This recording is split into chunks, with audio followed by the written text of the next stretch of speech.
Центре общественных организаций Туркменистана в Ашхабаде состоялся заключительный тур общенационального конкурса ювелиров «Вермар, Верярмар, Балтяр, Даман-Амар». Организаторами выступили Национальный центр профсоюзов Туркменистана, Центральный совет Союза женщин и секретариат национальных комиссий Туркменистана по делам ЮНЕСКО. Целью творческого состязания является популяризация древних традиций туркменского ювелирного искусства среди молодежи, поиск талантливых начинающих мастеров и раскрытие их потенциала. В конкурсе приняли участие профессиональные ювелиры и любители данного вида искусства из разных уголков страны, включая города Ашхабад и Аркадак.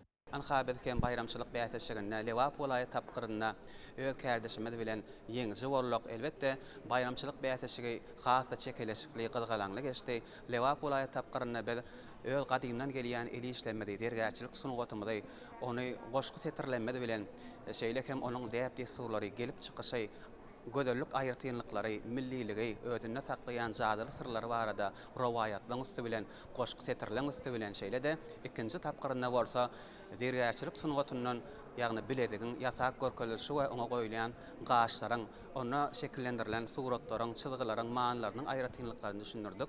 Hem-de ýeňji bolup, şu gözel paýtagtymyzda geçirilýän Desapky tapgyra, döwlet tapgyryna Vermar, Verärmar, Bалтяр, Damан-Амар atly bayramçylyk bäteşigine geldik. Bu bäteşik diýsen çekeleşikli dowam edip dur.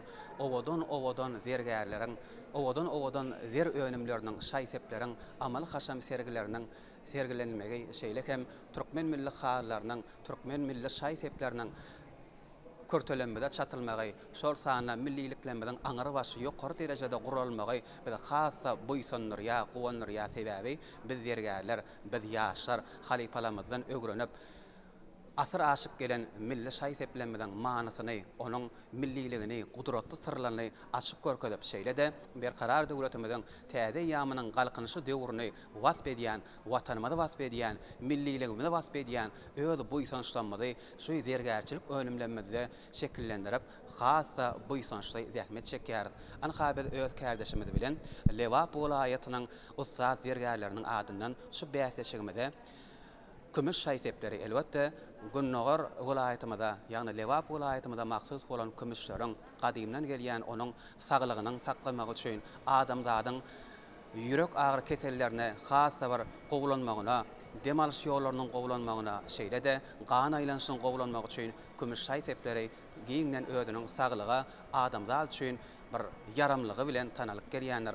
Biz hem kümüş şaýsepinden biledigi ýasak görkezlik, ýagny amul leriýadan jeyhun leriýan boýunna ýaşaýan raýatlanmadan, iýleşlenmeden, amy deriýadan 20 kilometr Günnogar, gün ortasynda ýerleşýän Ýasydepa galasynda ýaşaýan Jyga mamamyzdan ýadygar galan bir ýarym asyry üstünden aşan kümüş şaýsepleriniň manysy barada, onuň biziň güllemizde gelip ýetmegi barada, onuň gudratly sırlaryny açyp görkezdik. Şeýlekem şol nusgalardan, gadymy halipalanmadan, bayat ustanyň nusgalaryndan ugur alyp hem biz täze bileziklenmedi, kümüş şaýseplenmedi ýasap, oňa salynýan hakyk gaşlaryň manysy barada. Şeýlekem çyzgylaryň, tebigatymyzdaky gözellikleriniň, çegellemdir bägülleriň şekilleri, yapraklary, şol sana ýene-de owadan şekiller, ýagny asman jisimleri, dolan aýyň şekli, dolan aýyň şekli bolsa, aýdyň gejede hem biziň parahat watanymyzyň asudalygyny aňladýar. Bugday hoşalarynyň şekli bolsa, biziň daýhançylygymyzyň ekillen soltany ak bugdaýymyz hasaplanýar. Şeýle-de amy derýanyň torkunlaryny anhaşy bilediňmizden garajagyna ýerleşdirdim. Şeýle aňladýan gowmanlary bilen aňyrybaş derejede ýasaýan önümlenmez zer gudratyn zergär biler diýilýär.